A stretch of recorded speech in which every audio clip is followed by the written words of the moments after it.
मंगलाचरण से पूर्व आपको जान लेना है कि 8 जून को आपकी चौथी परीक्षा जो गोमट सार जीव कांड की अंतिम परीक्षा है वह होने वाली है गाथा नंबर 128 से, यानी 127 गाथाओं तक आपकी 3 परीक्षाएं हो चुकी हैं।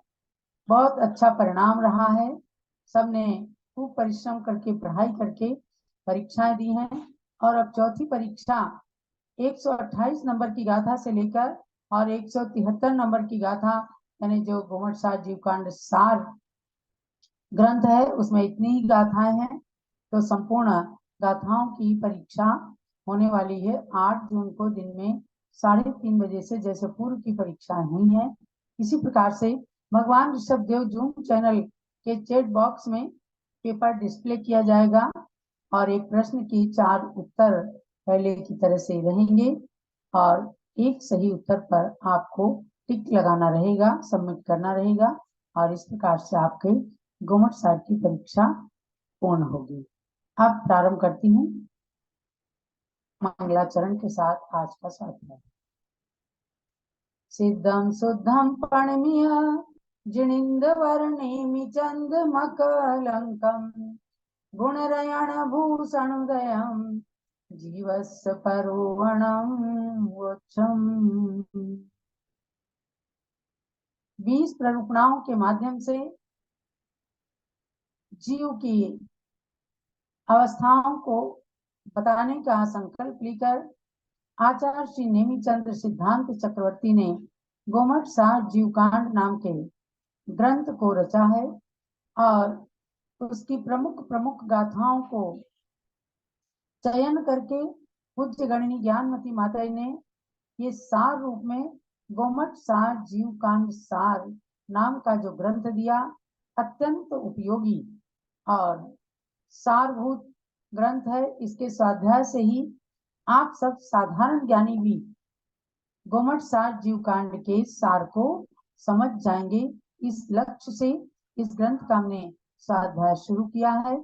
156 गाथाएं हो चुकी हैं। हम इस समय 17 नंबर की प्ररूपणा में मार्गणा के अंतर्गत सम्यक्त मार्गणा में चल रहे हैं और आपने सम्यक्त मार्गणा के अंदर सम्यक्त का स्वरूप, मनुष्य गति के अंदर गुण स्थानों की अपेक्षा जीवों का प्रमाण जाना है, क्षयिक सम्यक्त, वेदक सम्यक्त, उपसम सम्यक्त का लक्षण जान करके 5 लब्धियों के भी आपको नाम बताए गए।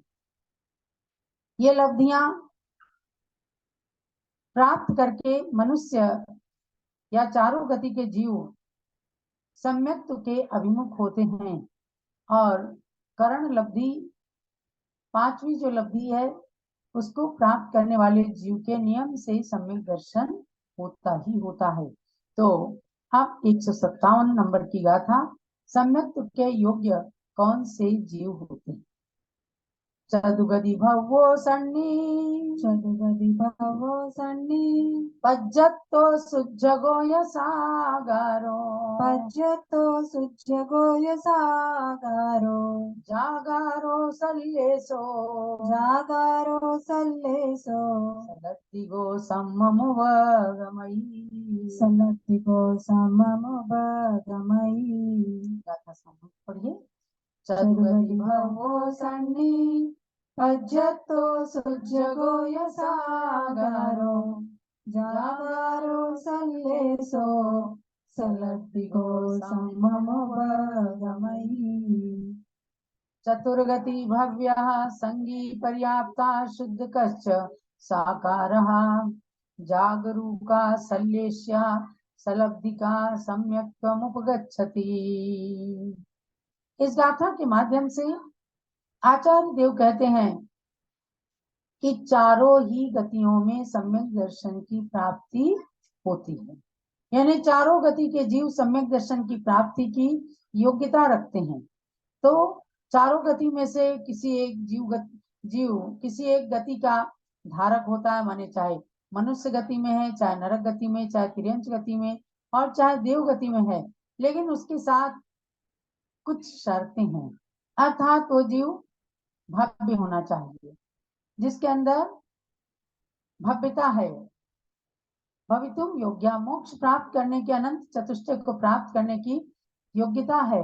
वह भव्य होना चाहिए जीव ऐसा, और संगी होना चाहिए मन सहित, यानी कि पंचेंद्री संगी जीव होना चाहिए, पर्याप्तक होना चाहिए, और उसकी विशुद्धि यानी साता आदि के बंध के योग्य परिणति से युक्त जो जीव रहता है, जागृत यानी जागृत अवस्था में प्रगाढ़ निद्रा से युक्त नहीं हो, स्थान वृद्धि आदि नितिन अशुभ निद्राओं से रहित हो जीव, साकार उपयोग सहित हो, शुभ लेस्या का धारक हो, और करण लब्धि रूप परिणामों का धारक हो, तो वह जीव सम्यक्त्व को प्राप्त करता है। ये योग्यता धवला आदि ग्रंथों के अंदर जो बताई गई उसी को सार रूप में यहाँ लिया है, और इसी को सार रूप में पूज्य गण्य ज्ञानमती माता ने प्रवचन निर्देशिका नाम की पुस्तक के अंदर बहुत ही स्पष्ट रूप से और विस्तृत रूप से इनका वर्णन किया है। तो संक्षेप में आप क्या जानेंगे कि सम्यक्त्व प्राप्त करने वाला जीव भव्य होना चाहिए, संगी पर्याप्तक होना चाहिए, पंचेंद्री होना चाहिए, और शुभोपयोग से सहित होना चाहिए, तब वह सम्यक्त्व को प्राप्त करने के योग्य जीव रहता है। जलो परम पूज्य गणिनी प्रमुख श्री ज्ञानमती माता जी की जय। ये सम्यक दर्शन अति सरल भी है और अति दुर्लभ भी है। सरल इसलिए है कि भाव एकदम स्ट्रेट फॉरवर्ड, सीधे साधे रहे, सच्चे देव साध गुरु पर श्रद्धान किया, और अंतरंग में ये लब्धियां प्रकट होकर के और सम्यक दर्शन की योग्यता आ जाएगी, क्योंकि ये चीजें जो है ये अंतरंग की है। सम्यक प्राप्त करने में अंतरंग और बहिरंग दोनों योग्यता होनी चाहिए।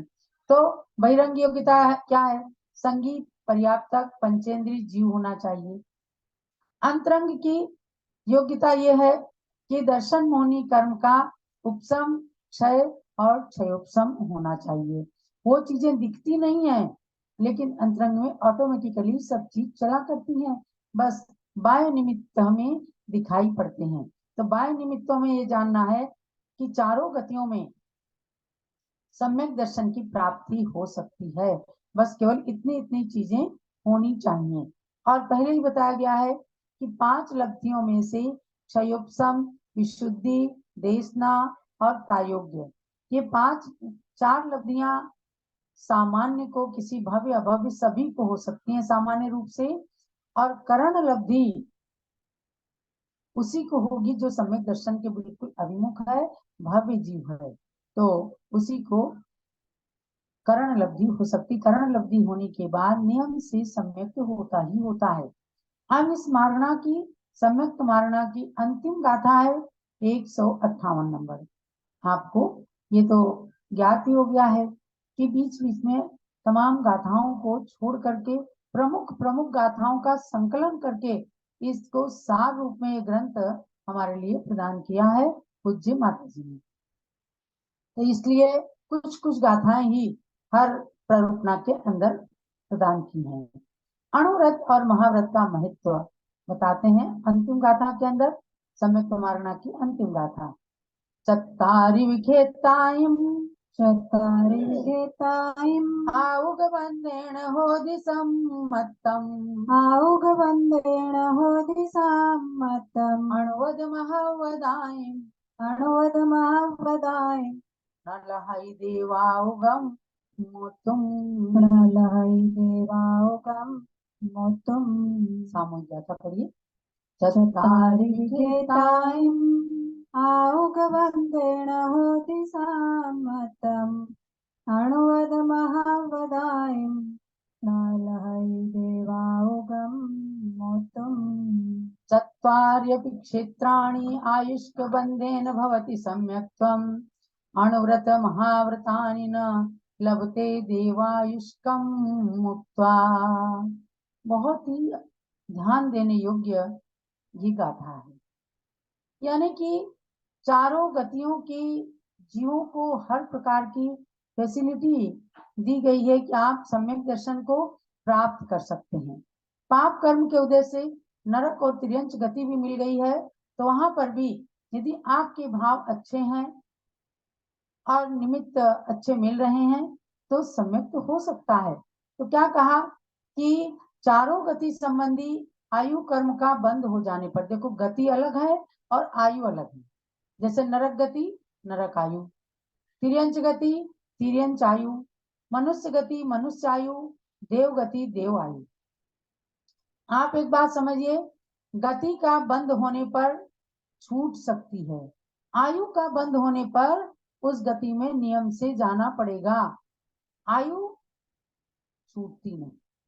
तो कहा है कि चारों गति संबंधी यदि आयु का बंद हो जाता है तो भी सम्यक तो हो सकता है, किंतु देवायु को छोड़कर शेष आयु का बंद होने पर अणुव्रत और महाव्रत नहीं होते। ये सम्यक मार्गणाम के अंदर इसलिए बताया कि सम्यक दर्शन तो हो सकता है उन गतियों में जाने के बाद, यानी जो आयु बंध गई उस गति में तो नियम से जाना ही पड़ेगा। बहुत पुरुषार्थ किया राजा सैनिक ने, लेकिन उनके नरक आयु का बंद हुआ था। समझना, गति बंद और आयु बंद में अंतर है। गति बंद होता है तो वो छूट सकता है शुभ अशुभ परिणामों के कारण, और आयु का बंद हुआ तो निश्चित रूप से वहां जाना पड़ेगा, बस उसमें उत्कर्षण या अपकर्षण हो सकता है। तो 7वें नरक की आयु का बंद किया राजा सैनिक ने। एक दिगंबर मुनिराज के गले में मरे हुए सर्प को डालते समय सर्प का डालना और 7वें नरक की आयु का बंद करना, क्योंकि धर्म से विद्वेष था। रानी चेला ने जो ही जाना कि मुनिराज के गले में आपने सर्प डाला है, एकदम कांप उठी और उसने कहा कि पतिदेव आपने ये क्या किया, आपने अपने नरक का द्वार खोल लिया है क्या? अरे राजा सैनिक ने कहा कि वो तो मुनि कब के चले गए होंगे, क्यों चिंता करती हो चेलना, मैंने सर्प डाला है उतार के चले गए होंगे। लेकिन रानी चेलना कहती है यदि वे सच्चे मुनिराज हैं तो वो आए हुए उपसर्ग को स्वयं निवारण नहीं करेंगे। चलो देखते हैं। दोनों के दोनों जाते हैं। मुनिराज के गले में वैसे ही सर्प पड़ा हुआ है और उसके निमित्त से खूब चींटियां चढ़ रही हैं, मुनिराज के शरीर को लहूलुहान कर रही हैं, लेकिन वे भावलिंगी दिगंबर जैन मुनिराज वो उपसर्ग को सहन कर रहे हैं। एकदम नरम से कपड़े को लेकर के चींटियां हटाई गई, सर्प हटाया गया शरीर से, और मुनिराज का उपसर्ग दूर होते ही मुनिराज ने आंखें खोली और सामने खड़े पति पत्नी को दोनों को धर्म वृद्धि का आशीर्वाद दिया। और उस आशीर्वाद को प्राप्त करते ही राजा सैनिक का मन एकदम परिवर्तित हो जाता है, और तब तक उनको नरक आयु का बंद हो चुका था। परिवर्तित होता है कि देखो ये है मुनि, मैंने उपसर्ग किया तो मुझे भी वही आशीर्वाद दे रहे हैं, जिसने उपसर्ग को दूर किया मेरी रानी चेलना ने उसको भी वही आशीर्वाद दे रहे हैं। ऐसा नहीं है कि उसे विशेष आशीर्वाद दे देते और मुझे कोई श्राप दे देते। बहुत सारे लोग कहते हैं ना फलाने साधु ने श्राप दे दिया, अगर सच्चे साधु हैं तो कभी भी श्राप नहीं देते हैं। ये दिगंबर जैन शासन की विशेषता है कि साधु लोग श्राप नहीं देते। जिसने जो कुछ किया है उसको अपने कर्म का फल मिलेगा, लेकिन साधु श्राप नहीं देता। वहीं से परिवर्तित हुआ मन राजा सैनिक का, और वे महावीर के समूह शरण में जा करके लगातार 30 साल तक उनकी खूब पूजा करते हैं, खूब सेवा करते हैं, माने रोज जाकर भक्ति करते हैं। और उन्हें पता चल गया कि आपके 7वें नरक की आयु का बंद हो गया है। एकदम मन विचलित होता है मैंने क्या किया है, परंतु महावीर की भक्ति करते करते करते करते महानुभाव 7वें नरक की आयु को उन्होंने पहले नरक की आयु में आकर्षित कर लिया, माने घट गई आयु लेकिन नरक में जाना तो पड़ा। और इसलिए कि नरक आयु बनने के बाद छूटती नहीं।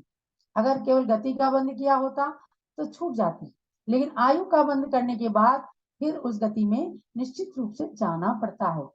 तो प्रथम नरक में गए। तो यहाँ पर बता रहे हैं कि चारों गति की आयु का बंद हो जाए तो भी सम्यक दर्शन हो सकता है। तो उन्होंने नरक आयु का बंद होने पर भी भगवान महावीर के समोसरण में क्षायिक सम्यक दर्शन को प्राप्त किया था। अनंतानुबंधी की चारों कषाएं मिथ्यात्व, सम्यक मिथ्यात्व और सम्यक प्रकृति, इन सातों दर्शन मुनि की प्रकृतियों का पूर्ण रूप से क्षय कर दिया था। क्षायिक सम्यक दर्शन प्राप्त कर लिया था। क्षायिक सम्यक दर्शन सादि अनंत होता है, मतलब कभी ना कभी वो प्राप्त होगा, इसलिए आदि तो है, क्योंकि अनादि अनंत हो नहीं सकता। मिथ्या दृष्टि को ही सम्यक दर्शन प्राप्त होगा, तो सादि हुआ और अनंत काल तक रहेगा। माने वो सम्यक दर्शन, क्षायिक सम्यक दर्शन होने के बाद कभी भी छूटेगा नहीं, वो नियम से मोक्ष ले जाएगा। भले ही बीच में नरक गति को प्राप्त हुए, लेकिन आकर के मनुष्य गति प्राप्त करके और वो क्षायिक सम्यक दर्शन बराबर मोक्ष होने तक, मोक्ष होने के बाद अनंत काल तक उनका बना रहेगा। इसलिए चारों गतियों में जीव सम्यक दर्शन को प्राप्त कर सकता है, किंतु एक विशेष बात बताई कि देव आयु को छोड़कर शेष आयु का बंद होने पर अणुव्रत और महाव्रत जीव ग्रहण नहीं कर सकता।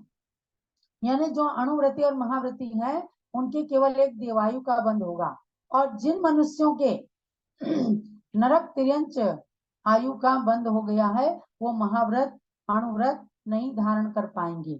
सच्चे रूप में अणुव्रत धारण नहीं कर पाएंगे, महाव्रत धारण नहीं कर पाएंगे।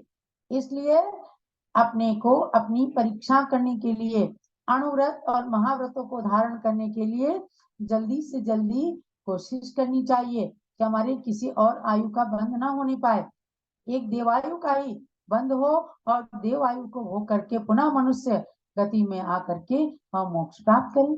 तो चारों गतियों में से किसी भी गति में रहने वाले जीव के चार प्रकार की आयु में से किसी भी आयु का बंद हो जाने पर भी सम्यक दर्शन की उत्पत्ति हो सकती है, और उन गतियों में जाकर के भी वहां भी सम्यक दर्शन की उत्पत्ति हो सकती है, इसमें कोई बाधा नहीं है। लेकिन अणुव्रत या महाव्रत उसी जीव के होंगे जिसके चारों आयु में से केवल देवायु का ही बंद हुआ हो, अथवा किसी भी आयु का बंद नहीं हुआ हो, ना नरक आयु का, ना तिर्यंच आयु का, और ना मनुष्य आयु का। अगर मनुष्य आयु का किसी को बंद हो गया, बाद में सम्यक दर्शन हुआ, तो भोग भूमि का मनुष्य हो जाएगा। मनुष्य से मनुष्य गति सम्यक दृष्टि को नहीं मिल सकती। आज जैसे कभी कभी कह देते ना कि विदेश क्षेत्र में चले गए होंगे, अरे विदेश क्षेत्र में देव बन करके विदेश क्षेत्र में जाएं तो वो सम्यक दृष्टि है, लेकिन विदेश क्षेत्र के मनुष्य बनने की भावना नहीं करना, क्योंकि मनुष्य से मनुष्य मिथ्यात्व के योग से होंगे। सम्यक दर्शन यदि है तो मनुष्य से मनुष्य गति की प्राप्ति नहीं होगी। तो अव्यात्माओं सम्यक मारणा का सार यही समझना कि क्षायिक सम्यक दर्शन, क्षायोपशमिक सम्यक दर्शन, उपशम सम्यक सासाधन, मिश्र और मिथ्यात्व, इस प्रकार से सम्यक मार्गणा के 6 भेद हैं। कितने भेद हैं? सम्यक मार्गणा के 6 भेद हैं।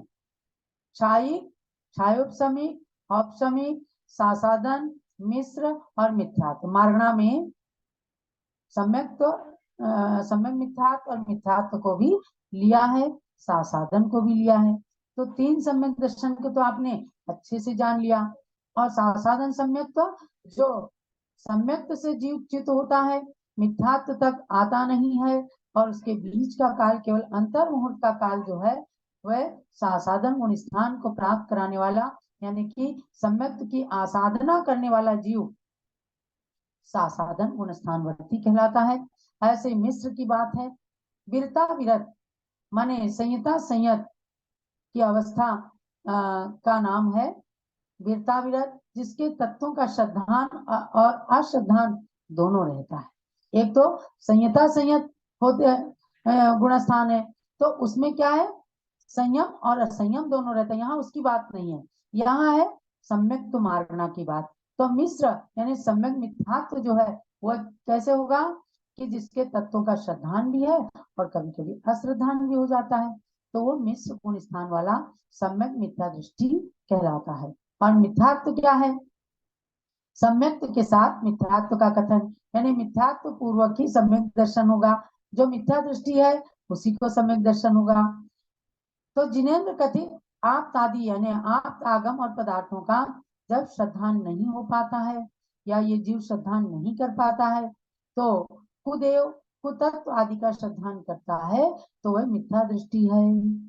अब आप समझो, सच्ची बात को कहने वाला यदि कोई मानव है, कोई मनुष्य है, कोई संत है, लेकिन उनको कोई मिथ्या दृष्टि कह रहा है या उनकी बात को गलत कह रहा है, जिसने शास्त्र की सही बात को कहा है, लेकिन एक व्यक्ति किसी परंपरा से ग्रसित है, किसी प्रादेशिक परंपरा से ग्रसित है, हठाग्रह है, तो वो यदि किसी दूसरे को गलत कह रहा है तो वो भी नियम से सम्यक दृष्टि नहीं हो सकता। सम्यक दृष्टि अपना सर्टिफिकेट स्वयं नहीं ले सकता।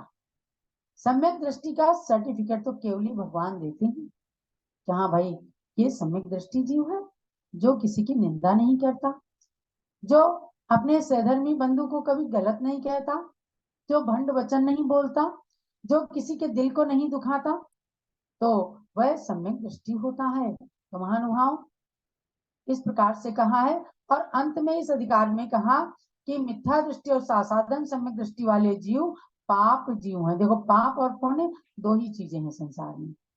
तो पाप से युक्त पाप जीव तो कौन से? मिथ्या दृष्टि और सासाधन गुण स्थानवर्ती जीव पाप जीव हैं।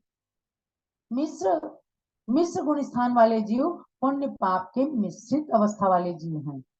और चौथे गुण स्थान से लेकर यानी असंयत से लेकर और सारे आगे के गुण स्थान वाले जीव पुण्य जीव कहलाते हैं, क्योंकि वे निरंतर अपने सम्यक दर्शन से पुण्य का बंध करते हैं, इसलिए उनको पुण्य जीव कहते हैं।